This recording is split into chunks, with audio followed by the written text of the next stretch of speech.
As you all probably know, Quentin Tarantino is my favorite director. In my opinion, he has directed some of the greatest movies to be released in the last 20 years. All of his films are practically flawless.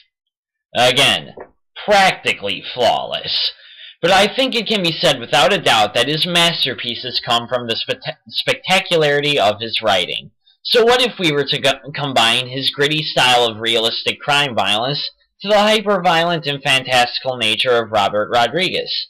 You may think I'm talking about Grindhouse again, but I'm truly talking about 1996's From Dusk Till Dawn.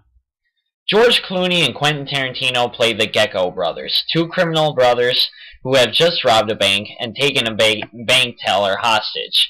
But through complications, the brothers must take a small family hostage so they can get across the Mexican border. There they go to a rendezvous with a crime lord who will give them sanctuary. The rendezvous is the rowdy trucker bar, the Titty Twister. But there they find out that the dastardly secret behind the bar, and dawn seems a long way away. Though I can't confirm it, Rodriguez says that Tarantino wrote the screenplay for From Dusk Till Dawn before he did Pulp Fiction. Studios weren't interested in it at the time, but after Pulp's fame, everyone seemed to want it.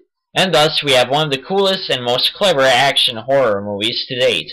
Tarantino's clever and creative writing is perfectly complemented by Rodriguez's sleek editing and filming. Every scene is beautifully shot and countless lines are quotable. But what's a great screenplay without great actors to bring it to life? George Clooney does spectacularly as Seth Gecko, cool and collected, but a powder keg with a short fuse, ready to start shooting bullets and obscenities. He takes control of every scene he's in. You don't want to mess around with him. Everyone knows Clooney for the ocean movies and such, but this role is definitely not to be overlooked. Really top-notch work. Tarantino does an equally awesome job as Richie Gecko. He really makes you feel uncomfortable in the scenes that he's in because of how psychotic he can be. There's one scene in particular that I don't want to spoil, but it's memorable and really creepy work on Tarantino's part. Harvey Keitel plays former Minister Jacob Fuller. I don't think I need to say that he does a good job. I mean, it's Harvey Keitel, for God's sake. You can feel the pain he's been through and sympathize with him. Like Jacob says in the movie, any person of any religion will one day ask themselves if they're a fool for believing in what they're believing in. He really sells his part. Juliette Lewis plays Kate Fuller, and she does a pretty decent job, too. So does Ernst Liu, who plays Jacob's adopted son, Scott. But wait. Why am I talking about a crime thriller during A Very Flamingo Halloween? Well, I'm going to spoil something, but it's been spoiled countless times before, so I don't feel too bad. You know what that dastardly secret I was talking about earlier? The bar's run by vampires. See that one coming? Now, a lot of people don't know how to feel about this plot switch. Some viewers hate the fact that the realism of the plot goes completely out the door halfway through the film. But the only way to fully appreciate this movie is to view it as two movies in one, abridged by a sexy dance by Salma Hayek. Now, who could complain about that? Tom Savini plays a biker called Sex Machine at the bar. He's awesome as usual, and he has a codpiece gun. Now that's just hilarious. Cheech Marin plays three people. Let's see if you can find who. Fred Williamson plays a trucker named Frost. But both these characters are cool and hardcore fighters once the vampires come out to feast.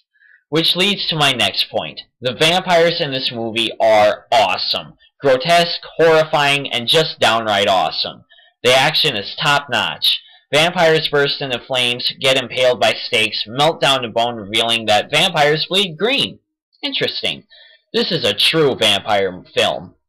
Vampires don't sparkle! Sorry, that just really irritates me.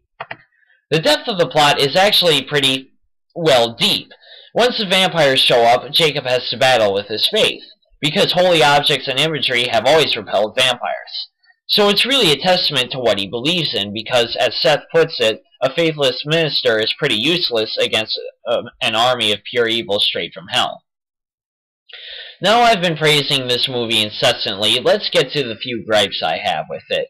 Sex Machine and Frost's appearance is put together a little sloppily.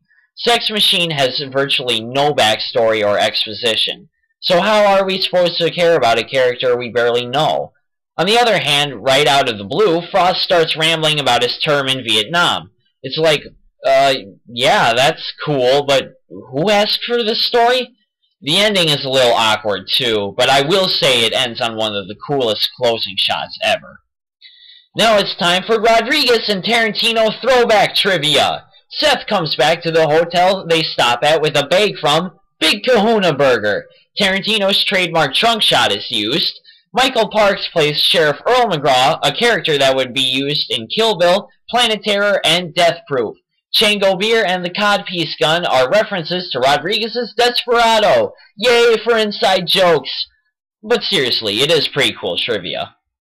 From Dusk Till Dawn is a must-see for any action or horror fan. The action is spectacular and the effects are awesome. The story is well developed and clever, and the cinematography and acting is superb.